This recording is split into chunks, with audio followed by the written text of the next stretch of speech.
Hello everybody, welcome along. My name is Benjamin Bloom. This is the Benjamin Bloom Football Channel. Please leave your bias at the door and join me in giving hearty congratulations to Watford, who are back up in the Premier League.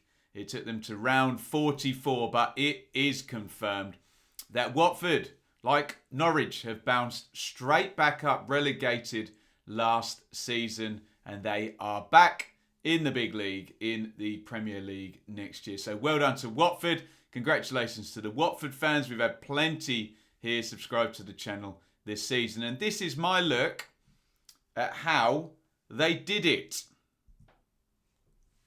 There is the 5-year summary leading up to today. So you can see 14-15 was the promotion year, second position there. And then 5 years in the Premier League, 13th, 17th, 14th, 11th, 19th in the end, and succumbing to relegation in the 19-20 season.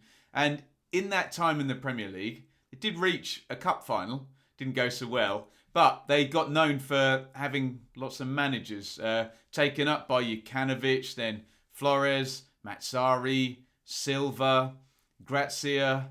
Flores returns, Pearson with a couple of little spells from Hayden Mullins filling in every now and then. So the model at Watford, it's the Pozzos, isn't it? There's other clubs involved. There's that Udinese link, and managers tend to pass through fairly quickly, but a sustained run of 5 years in the Premier League.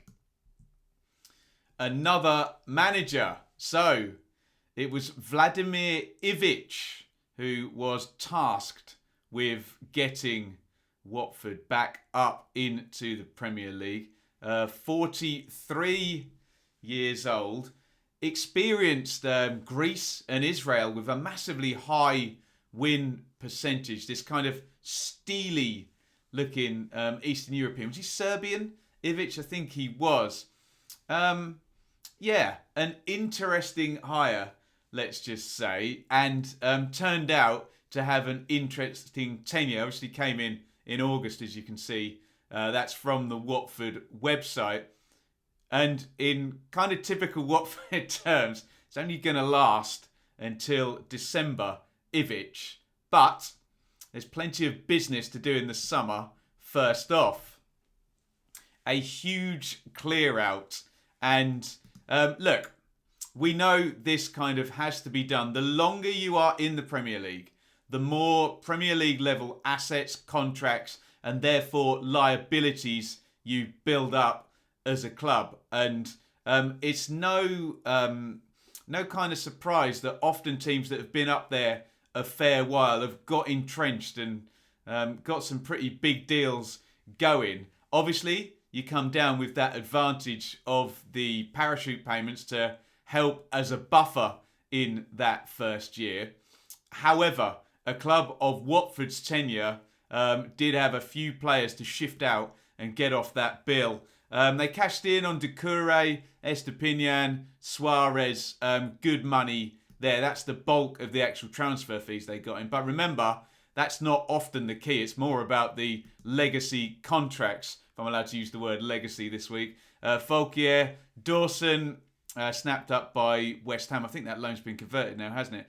Holivas, ageing player, goes out to Greece. Segura, Dahlberg, Sibo, Cucho, Pusetto, Delufeo, Sinclair, Penaranda, and Pereira on a fee as well. All out on loans. Some may be back. We did see with the likes of Anguissa at Fulham, where they kind of disappear for a year. Promotion happens, and okay, back in they come. But all off the wage bill. And of course, the link up with Udinese, there to help out. And a few free transfers as well there, or contracts expiring. Mariappa, Welbeck, Janmat, and Gomez. So just a gigantic clear out. What was left behind for Ivic to work with, and how did they kind of pep that up? not very well, really. And Gakia, okay, youngster in at right back, but Firmini's been very good, hasn't he? Sierralta, we'll come back to him. That was a good sign in the Udinese link. Glenn Murray, didn't work out. Stipe Paritza, okay. Some impact, but not a lot. Garner, didn't work out on loan from Manchester United. Ekong.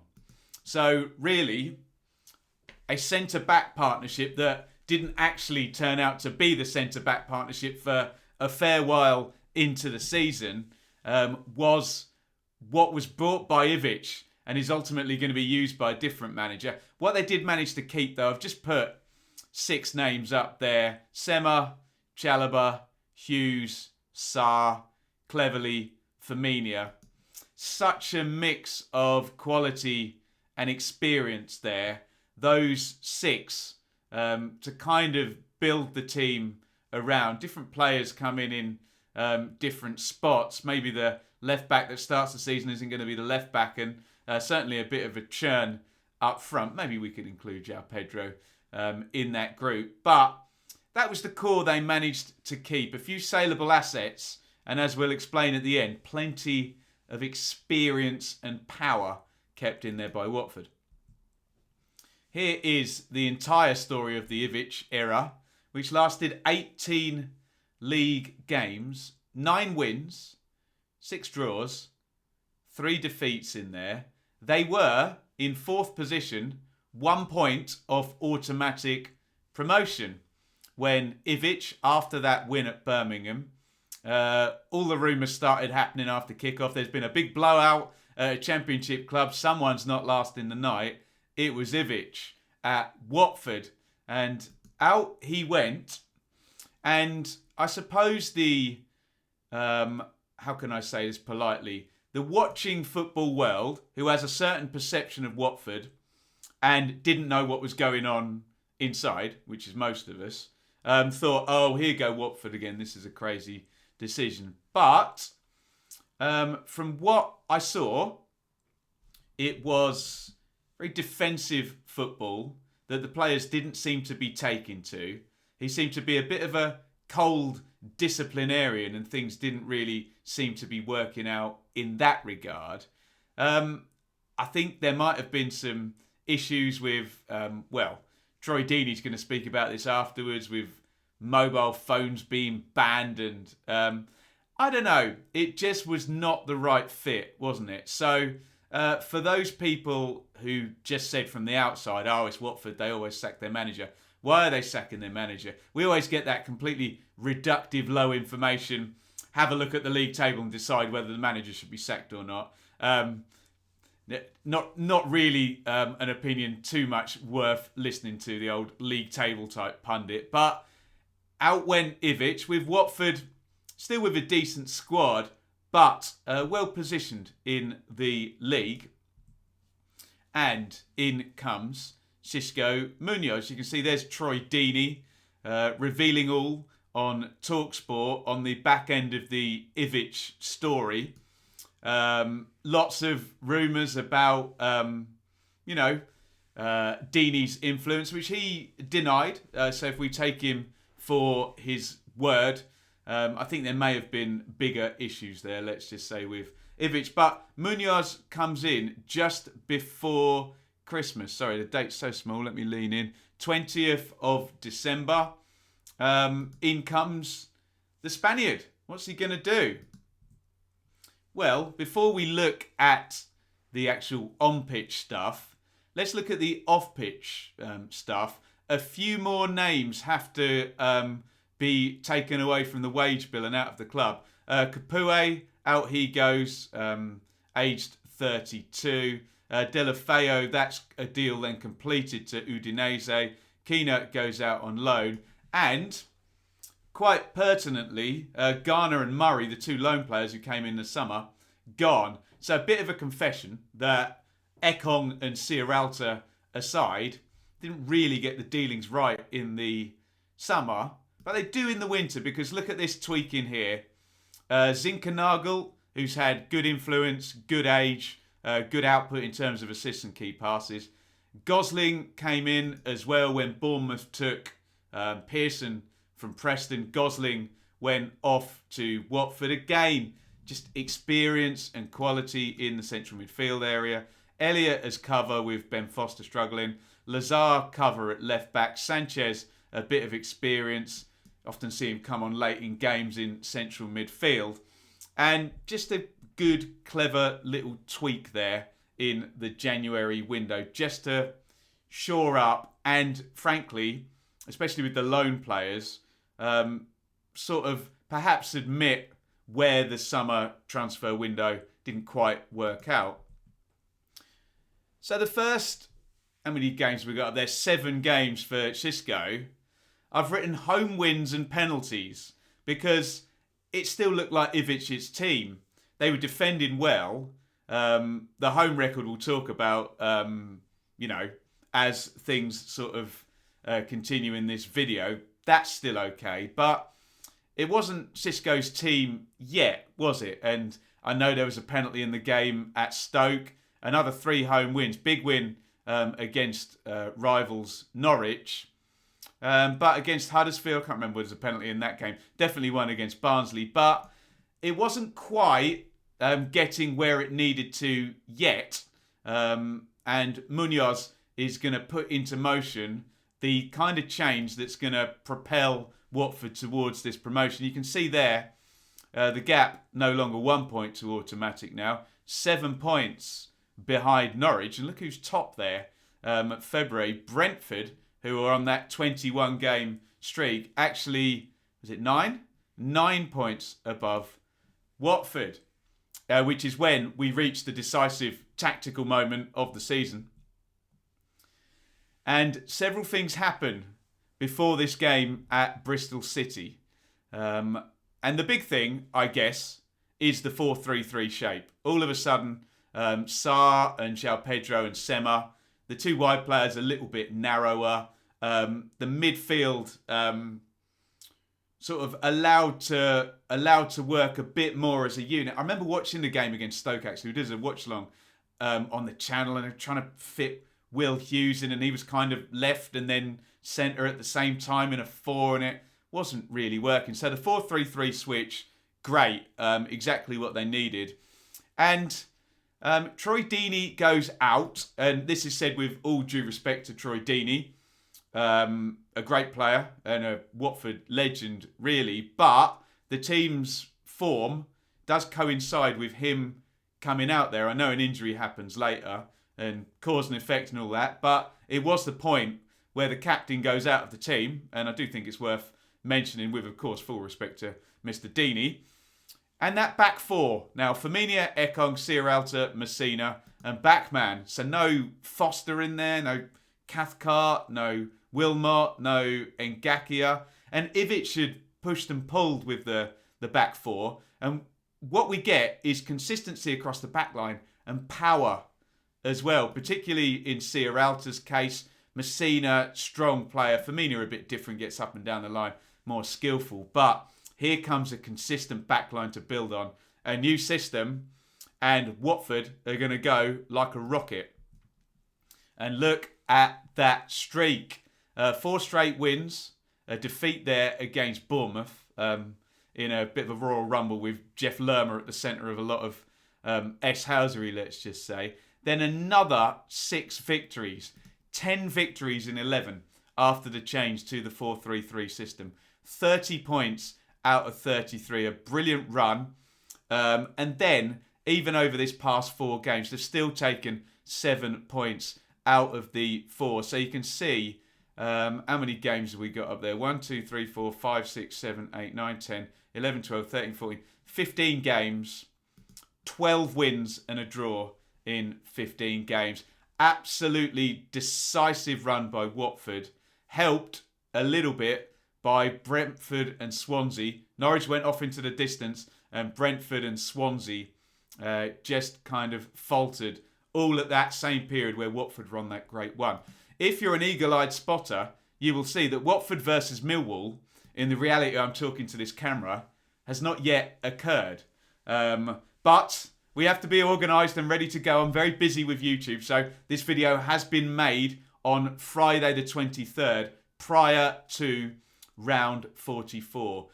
So whatever has happened. Either we've got the draw at Brentford and Bournemouth, and Watford have got a point at Millwall, or Watford have just gone and beaten Millwall.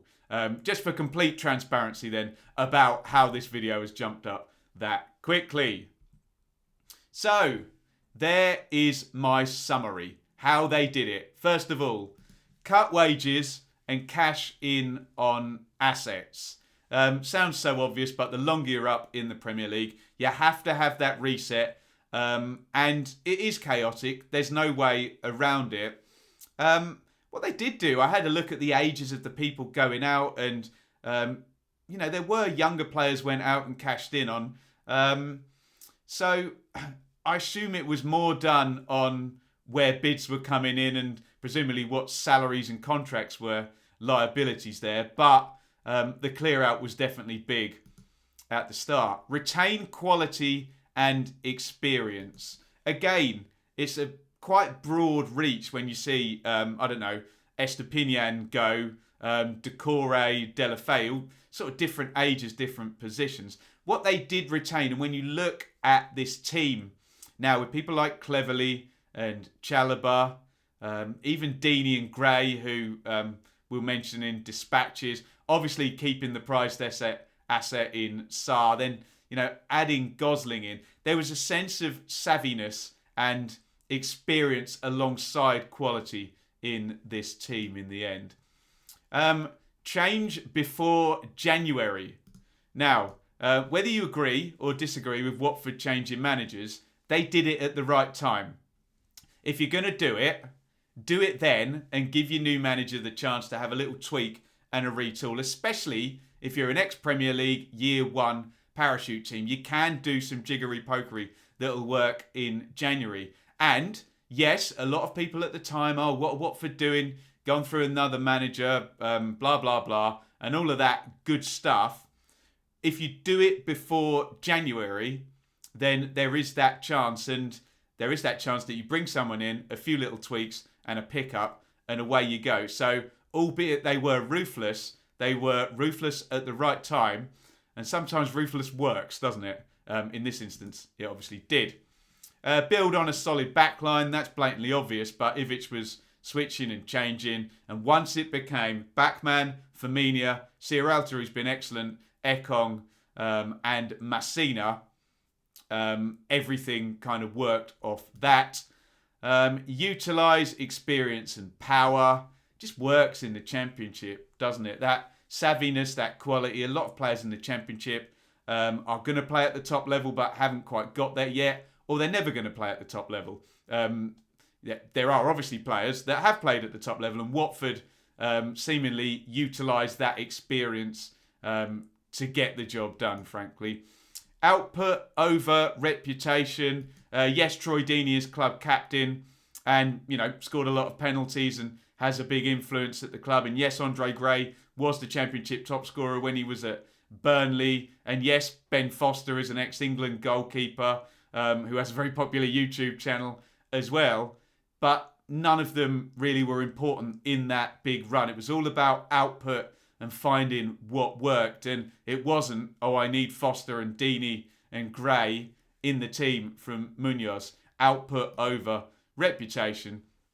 And then the home form and the muscle memory. The home form has been exceptionally good, and that's been the basis of the promotion, hasn't it? And the muscle memory is...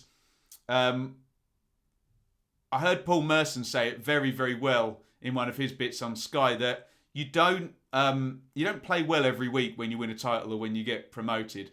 But if a strategy is solid and you have good players and that solid back four as well, you can get into a grind and the muscle memory gets you going. And when you see 10 wins in 11, that's not going to be playing brilliantly and beating Bristol City 6-0 every week. There's going to be... the picture we used at the start of the show, where just a late win at Cardiff and that Massina free kick, and it's just getting that muscle memory going and that churn. But that churn does always start with good practice, doesn't it?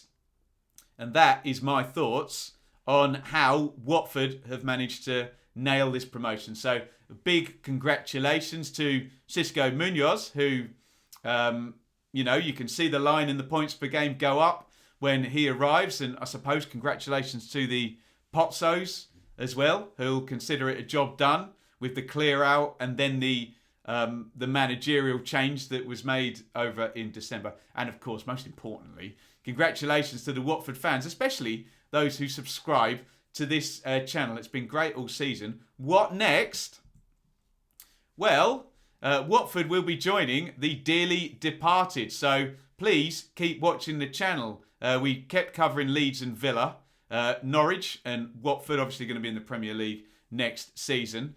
There's still a small chance that Fulham or West Brom might survive, but we're in kind of miracle territory with that now. But we do shows each and every week on the Dearly Departed, the teams where we've built up a bit of a rapport, a bit of knowledge of the club and what's happened, and we keep covering them, reviews and previews each and every week. And Watford will now, along with Leeds and Villa, and Norwich also promoted this season. If all three of them go down, Blades are already down, Fulham and West Brom looking likely, then it will be whoever wins the playoff will become the fifth team that we will be covering. But thank you to all the Watford fans who've interacted with us this season on the channel. It's been great. Please keep subscribed. If you're just seeing me for the first time, hit subscribe now because you will get Watford covered on this channel as well next season. And will Munoz last the season? Who knows? Will Watford, where will they finish in the Premier League? Who knows? The task is very different, but let's not worry about that now. Let's say congratulations to Watford, promoted back to the Premier League. And that is how I think they did it. Thank you, everybody, for watching. Over and out, and congratulations again to you Watford fans. Thank you so much for watching. If you enjoyed this video, please hit the like button to see more videos from this channel. Hit the subscribe button and to be notified every time we upload. Ring the bell for those notifications to come through on your device. If you really want to support the channel and me as a content creator, I will be eternally grateful if you head over to the merch store and grab something, or support over on Patreon, patreon.com/Benjamin Bloom. Thank you for your time. Go and watch another video.